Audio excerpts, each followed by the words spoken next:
My stepdaughter told me real fathers never say no, so I said yes to myself, canceled her wedding budget, moved it into retirement, and sent her father vendor list. She got the message. Hello everyone, welcome to Reddit Visuals. You know, I used to believe love was about sacrifice, that if you gave and gave enough, eventually people would see your worth. But some people, they only see what they can take, and they'll take until there's nothing left but your silence. I'm a 49-year-old man, divorced twice, and remarried for the last 11 years. My ex-wife didn't want them, and by the time we split, I thought maybe that chapter just wasn't written for me. But when I met Gina, she came with a then 13-year-old daughter named Brielle, and for the first time in my life, I felt like maybe I was meant to be someone's dad after all. Brielle was quiet at first, standoffish, like most teens are. I didn't expect instant love, but I gave her space. I offered rides, helped with homework, bought her favorite snacks, and even endured god-awful teen dramas on Netflix just to have something to bond over. I wasn't trying to replace her dad. I knew he was still in the picture. He lived 2 states over, rarely visited, maybe sent a birthday card once every couple years, but I wasn't competing. I just wanted to be there, reliable, a constant. Gina always told me how grateful she was.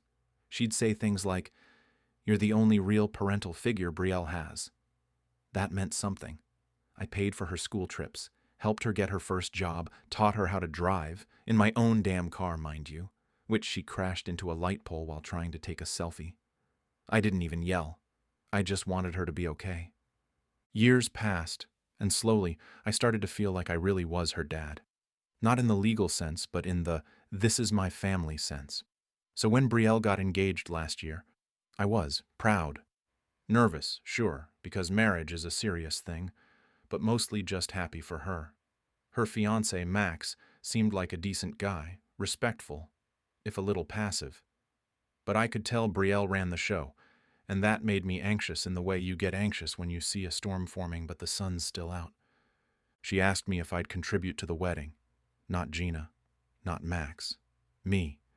Said I was the most stable person in her life, and that if anyone should help her start her next chapter, it should be me. That melted me. I said yes before she even named a figure. That was my mistake. Never say yes before you see the fine print, especially when it's emotional fine print, the kind that bleeds you slowly. The budget ballooned fast. She wanted a vineyard wedding, a dress flown in from Spain, a band instead of a DJ, custom menu, hand-calligraphed invitations, live butterflies, you name it. I kept saying yes, trying to hide the rising panic in my chest every time a new quote came in. Eventually, we were north of $48,000, not including honeymoon or post-wedding brunch, and every time I brought up cutting back, Brielle would pout, or Gina would say, "Come on, it's her once-in-a-lifetime day." Except it wasn't just about one day.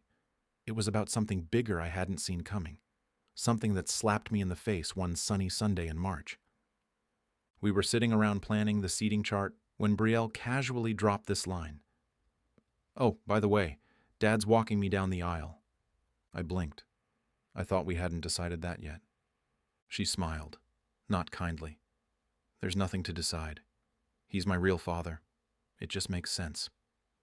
My hands actually started shaking. I had imagined that moment so many times, not because I wanted to be the center of attention, but because it felt symbolic, like the full circle payoff for years of showing up, years of love, patience, and unconditional support. And now I was being told I was invisible again. I tried to stay calm. I said, "Brielle, I've been here. I've raised you. I've done everything a father would." She didn't even look up. "Real fathers don't say no." That sentence, it rang in my ears like a gunshot. I sat there, stunned, while she laughed at a meme on her phone. Gina was silent, eyes down, no defense, no explanation. I got up, left the table, and locked myself in the study. And for the first time in a decade, I cried. But that cry turned into something else, something sharper. Not rage, clarity. That night, I opened a spreadsheet. I listed every invoice, every vendor, every deposit made. I totaled it, $48,633. Then I opened a separate tab labeled Retirement Investments and moved every cent back where it belonged. I didn't say a word. Not that night. Not the next. I just let the wedding train keep rolling, and it rolled straight into the wall I quietly built for it. 2 weeks later, Brielle texted me asking when the final payment for the florist would go through. I replied, "Ask your father. You know, the real one."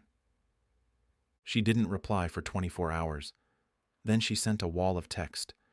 I was being petty, immature, selfish. That this was her dream, and I was ruining it out of spite. She even CC'd Gina in the group chat, who chimed in with, "Can we all be adults, please?" That's when I snapped. I replied with a link to a shared folder.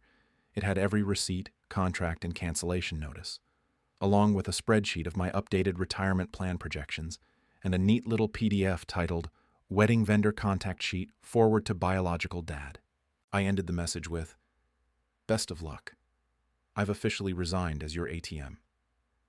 Gina came storming into my office 10 minutes later, red-faced and shaking.